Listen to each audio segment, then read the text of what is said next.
Hello, today I want to talk about Tainted Grail, Fall of Avalon, which I'm a pretty big fan of actually. I'm only in Act 1 and I've heard it gets a little more rough in the later stages of the game. But as for now, I really enjoyed it and I want to talk about it. Tainted Grail is basically a modern take on like Skyrim or Oblivion, with its own lore of course. And it's really nice to play something like Skyrim without having to go for like the 4th or 5th replay of the game, you know? Preferably with much each time of course. Instead, we now have this dark and gritty medieval fantasy Arthur, like Knights of the Round Table fantasy RPG thingy. And Arthur is even in the game, so that's pretty cool I suppose. He seems like a nice guy. Spoilers for the first area of the game, by the way. The plot is basically that you escape like a prison hospital containment thingy. You end up getting this guy stuck in your head, this Arthur guy. Kinda like, you know, a cyberpunk situation. Only I don't think Arthur has a guitar. Like Johnny, whatever his name was. And from that it gets kinda interesting actually. Because you have like King Arthur in your head talking about how great his land was when he was alive. And how cool it was. But that is not really the land you are walking in now. It kinda got this Dark Souls vibes where it feels like the great times are over. And you are just walking through like what came after. Which is pretty freaking cool lore-wise. Because you get to talk to Arthur about this. And kind of like reflect about where the land of Avalon is now compared to where it was when, you know, Arthur was alive, which is pretty interesting. Oh yeah, by the way, they're kind of continuing to revive Arthur whenever there are like dark times. So the Knights of the Round Table at Camelot are just continuing to revive him every time to solve their problems.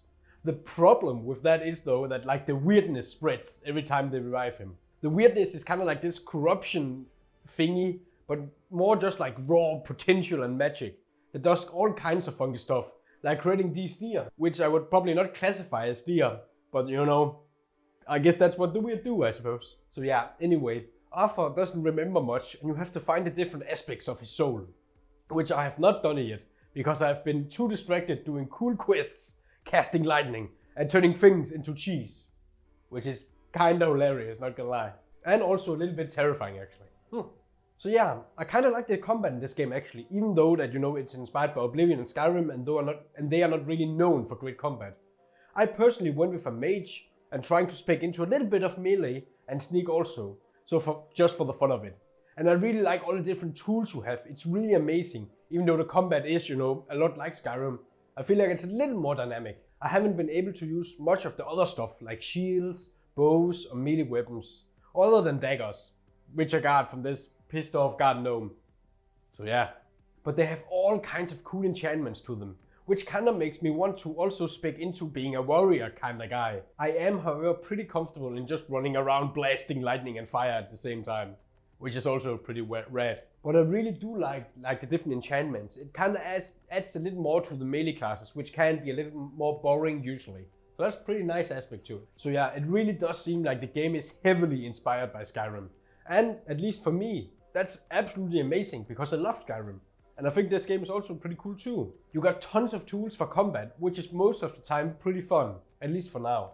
Especially since you have this option to dash or dodge, I suppose, which adds a little more nuance to the combat compared to Skyrim. For now, I'm pretty impressed by the side quests actually, and how good they are and how unique they actually are. There were multiple times where I got a quest that said go over there and kill a bad thingy, you know. But when you got there, you got the option to talk to like the people over there. And sometimes you get to side with them and learn more about them or the situations, which is really rad. I like that it gets a little more nuanced basically than just go over there, collect the quest, go back again. They actually try to like get a story into it, some world building, and I really like that. And yeah, I know in some cases it's just a little thing they add so the quest doesn't seem to, you know, to be too boring. Even though you're just going from A to B, do a thing, then go back to A and cash in the quest. But for me, the small details and flavors they add really help immerse me, even in the smaller quests, which is pretty cool. So yeah, I didn't really want to make a big video here when I'm trying to start the channel up again for like the 3rd or 4th time or something, I think. So I'll stop here. But maybe I'll talk about it again later on, because Tainted Grail, Fall of Avalon seems really cool and amazing. And it's just the kind of game for me. So I know it's not perfect, but like the good things really appeal for me and like the bad things doesn't seem too much of a bother for me, for now at least. So I'm really hyped about the game and I really want to talk about it. So yeah, thanks for watching and let's see if I can actually try to hold myself to a standard or something resembling an actual schedule. That'd be pretty interesting if you can. So yeah, see you guys later. Bye bye.